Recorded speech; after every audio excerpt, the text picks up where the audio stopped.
Hello and welcome back to the D-COT disCast. I'm your host Steve, and today is Wednesday, June 7th, 2023. Today we're talking about a new dessert at EPCOT, the partnership between Disney and Apple, saying goodbye to Disney's Floral and Gifts operations, some Disney history, and more. But first, we need to minify ourselves to something a little bit smaller so we can fit into the mind meld of the disCast. Attention! Miniaturization of probe Sierra 657 now commencing in Bay 3. We have miniaturization and successful entry into the occipital frontalis muscle. Excellent, excellent. Okay, so I am not a Magic Band person, but this one has me excited. It's a Phantasmic Magic Band. Available now for purchase on shopdisney.com. This new band's design is on a black base. The Phantasmic logo from both Disneyland and Disney's Hollywood Studios sits at the center of the puck, surrounded by pink starbursts. On the bottom section, we see the black pearl from the Disneyland version in purple, and this Magic Band Plus can be yours for $44.99. Alright, we are at EPCOT, and we have some summer changes for the Beer Garden restaurant in Disney World. In July, the dance floor will be closed for refurbishment, but the live music will still be available. Also at EPCOT, there's a new cake at the Connections Eatery. It's a multi-layered cake treat called Baumkuchen. The dish translates from German to tree cake, as Baum means tree and Kuchen means cake. The name is in reference to the dessert's appearance. It has 15 layers of delicate cake and is crafted on a machine similar to a rotisserie, giving the cake the look of a sliced tree trunk. Very interesting. Alright, let's walk on over from the Germany Pavilion to the Canada Pavilion, where construction has begun. Scaffolding, metal platforms, and a scrim tower several floors up on the side of the Hotel du Canada are preparing for a safe space for construction crews to refresh the building's exterior.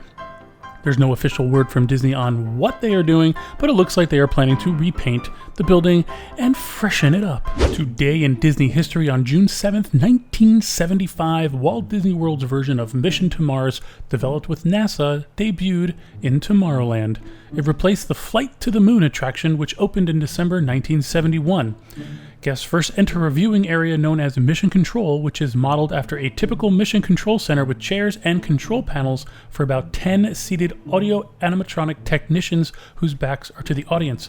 Facing the audience is the audio animatronic flight director, Mr. Johnson, voiced by radio and TV announcer George Walsh, who shows film clips and explains how man has made numerous advances in space travel. After the pre-show, guests board their spacecraft, which is a circular theater with stadium-like seating featuring circular flat screens on the ceiling and floor. Third Officer Collins, voiced by veteran Pete Renaudet, I hope I said that right, serves as the guest's in-flight narrator.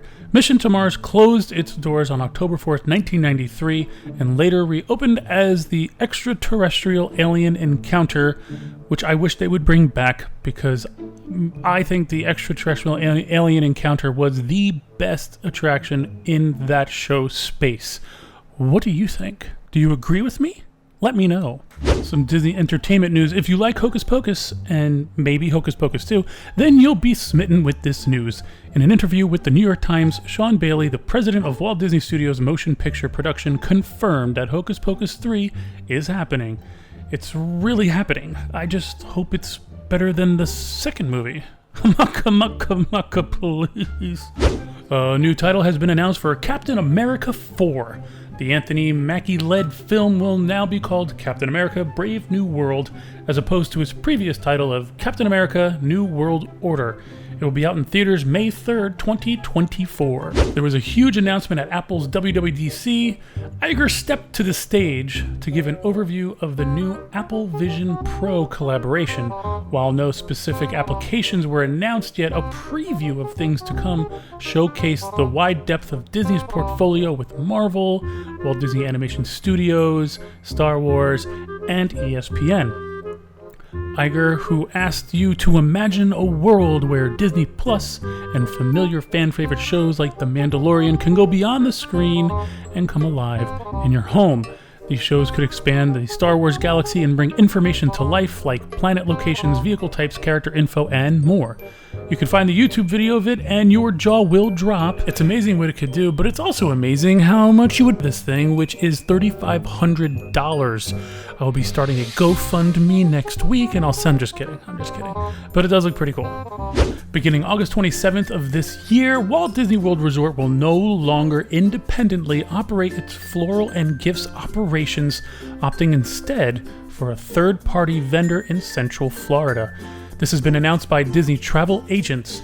Guests will not have the option to add floral or other styles of gifts to Disney Resort hotel in-room amenities to their travel packages booked through Disney. Anything requested for August 26 or before may still be fulfilled. All orders that have already been placed after August 26 will be fully refunded in the coming days. Walt Disney World is now encouraging guests to place orders through Florida Fresh Floral. Coronado Springs Resort is hosting Magic Happens on August 25th and 26th. Now, Happens is spelled H-A-P-P-I-N-S. Happens.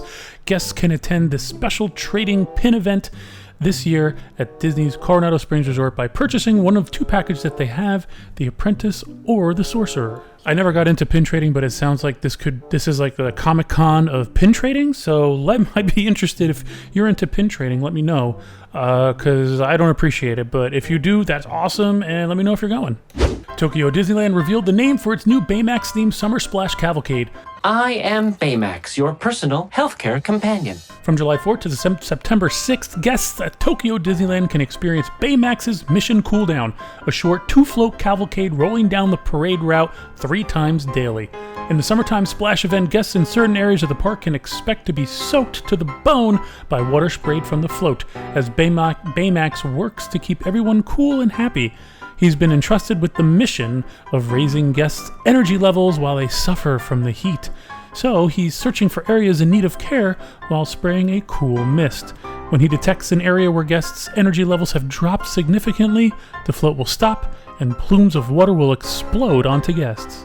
If I could go to this parade, it's in Tokyo Disneyland, so chances are I'm not going to go to it, but I would love to test this by watching the parade and just standing there sad and just looking at the ground and looking dreary and just super upset, and then see if he stops and soaks me with water. Over at Disneyland, they have a summer ticket discount for California residents. For a limited time, California residents can visit Disneyland Resort for as little as $83 per person per day with this special ticket offer. These 3-day, 1-park per day tickets start at $249 for admission Mondays through Thursdays, or as low as $299 or $100 per day for admission any day, including weekends for eligible guests. Upgrades such as Park Hopper tickets or Disney Genie Plus service are also available. These limited time tickets are available for purchase beginning now. California residents may redeem their tickets on any 3 eligible days from June 12th through September 28th, 2023, subject to park reservation availability. Reach out to our friends at Off to Neverland Travel and have a magic maker help you out. Head on over to offtoneverland.com. Well, folks, that's it for today's D-COT disCast. Thanks for joining us, and thanks for listening. We look forward to bringing you more Disney news and reviews on Friday. Thank you! After the pre-show guests board their